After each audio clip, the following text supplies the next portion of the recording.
Hello అండి, నా పేరు డాక్టర్ సృజన అండ్ నా స్పెషలైజేషన్ వచ్చేసి ఎండోడాంటిస్ట్ అండ్ కన్జర్వేటివ్ డెంటిస్ట్.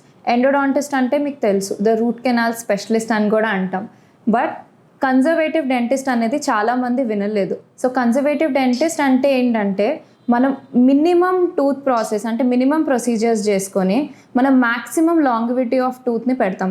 అంటే ఫర్ ఎగ్జాంపుల్ ఇప్పుడు పన్ను పీకిచ్చేసుకుందామని వస్తారు, okay. But what if I tell you that we can make it stay for more than ఒక మినిమం ఒక 5 years ఉంటుందండి ఈ ట్రీట్మెంట్ చేస్తే, ఆర్ మినిమం ఒక 6 years ఉంటుంది, or even at least 1 to 2 years. So ఆ మ్యాక్సిమం టూత్ ప్రాసెస్ని మనం చిన్న ట్రీట్మెంట్తో ఇంకొద్దిగా డిలే చేయడం అనేది కన్జర్వేటివ్ డెంటిస్ట్ అండి. And that's what I do. Dental awareness అనేది మనం 10-20 years old కాన్సెప్ట్ అనుకుంటున్నాం, but that's not true at all.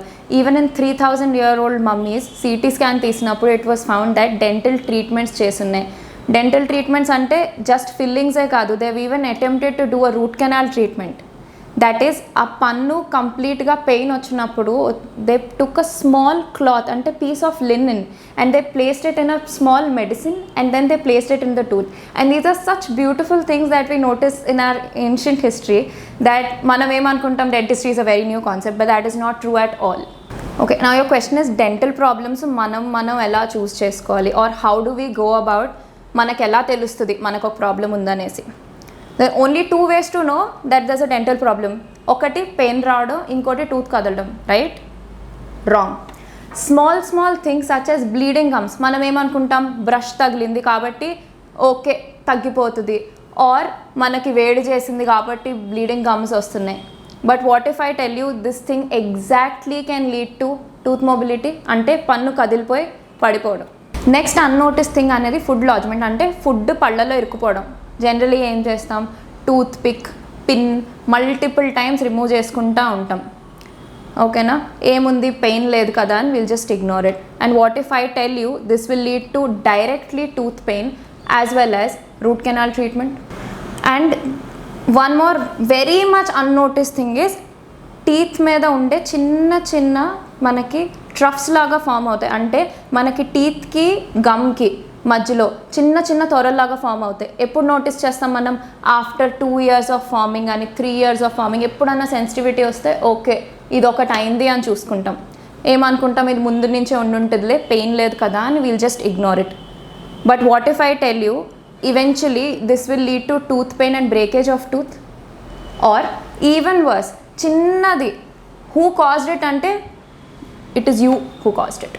Bleeding gums అనే ప్రాబ్లం చాలా common problem and yet very much ignored problem. So మనకు bleeding gums ఎందుకు వస్తుంది, actually body నుంచి bleeding ఎందుకు అవుతుంది, మన ర్యాండమ్గా నా హ్యాండ్ హెల్దీగా ఉంది will it start bleeding? No. But bleeding gums ఎందుకు అవుతుంది? So I will tell you. First thing, మనం మార్నింగ్ బ్రష్ చేసుకునేటప్పుడు మన టీత్ మీద కంప్లీట్గా ప్లాక్ ఉంటుంది, ఓకే. అది బ్రషింగ్తో మనం రిమూవ్ చేసేస్తాం.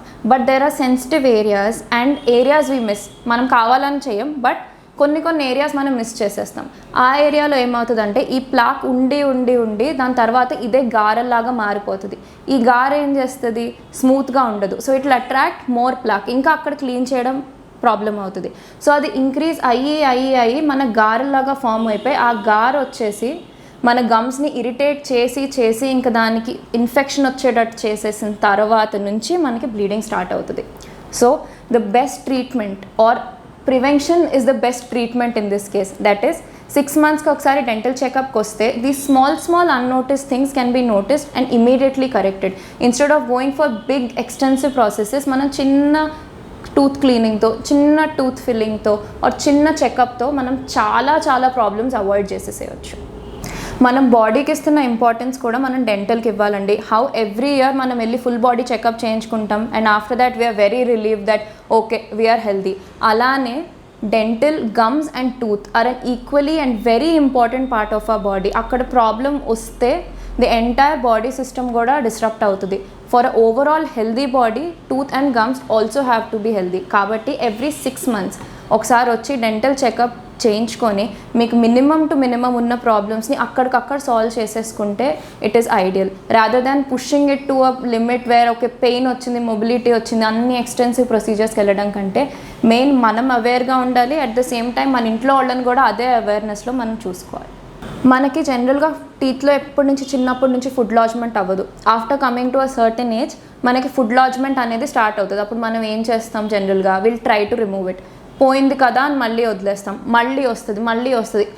ఇప్పుడు ఈ మంత్ 2 times అయితే నెక్స్ట్ మంత్ 7 times అవుతుంది. అలా ఇంక్రీజ్ అవుతూ ఉంటుంది until we have pain.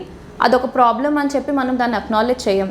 But that is a very wrong approach అండి. బికాస్ ఇప్పటిదాకా లేని ప్రాబ్లం వచ్చింది అంటే there is a certain gap. Obviously there is a problem there. So అక్కడ దాకా మనం ఇగ్నోర్ చేసేసిన తర్వాత అది ప్రాబ్లం పెయిన్ అయిపోయి దాని తర్వాత దాన్ని నరంగి పట్టేసి కంప్లీట్ జా మొత్తం పెయిన్ వచ్చేసేదాకా ఆగమాకండి. Please acknowledge the food lodgement problem and get it treated. అది చిన్న ఫిల్లింగ్తో అయిపోయే problem. We don't even have to go for bigger procedures. But ignore చేస్తే it will go deeper and it will bury itself deeper and cause a bigger problem. మనం గమ్కి టూత్కి మధ్యలో జంక్షన్లో ప్రొడ్యూస్ చేసిన rough surfaces, as I said these are produced by you. How? Okay, మనం brushing ఎట్లా చేస్తాం? How do we teach our kids to brush? What is this brushing? This is horizontal brushing, అంటే అడ్డంగా బ్రష్ చేయడం అనమాట. So what do we do in this process is మనం అడ్డంగా ఒకే ఏరియాలో మనం కంప్లీట్గా బ్రష్ చేసేస్తూ ఉంటాం అండ్ ఫుల్ విగరస్గా. Okay, today we brush for 10 minutes twice a day. Is that good? Nobody knows. That's bad. Horizontal brushing is the worst thing you can do to your tooth. After 4 years, 5 years, 10 years, అవంతా enamel అంతా ఎబ్రేడ్ అయిపోయి ఆ ఏరియాలో డెంటినంతా ఎబ్రేడ్ అయిపోయి మనకి త్వరల్లాగా form అవుతాయి. Exactly ఎక్కడ? టూత్కి గమ్కి మధ్యలో ఉన్న జంక్షన్లో. అప్పుడు మనం ఏం చేయాలంటే ఇమ్మీడియట్గా హారిజాంటల్ బ్రషింగ్ ఆపేసి కన్సల్ట్ అ డెంటిస్ట్. మీకు ఫిల్లింగ్స్ వాళ్ళు చేస్తారు, చేయించుకోండి. దాని తర్వాత కూడా దాన్ని మెయింటైన్ చేయడానికి హారిజాంటల్ బ్రషింగ్ మీరు కంప్లీట్గా ఆపేయాలి. That is the only solution. And ఇది అవేర్నెస్ కనుక ముందు లేకపోతే దాని తర్వాత లోపలికి వెళ్ళిపోయి అది చాలా పెయిన్ కాజ్ చేస్తుందండి. So this is a very simple thing to notice, but it is very important.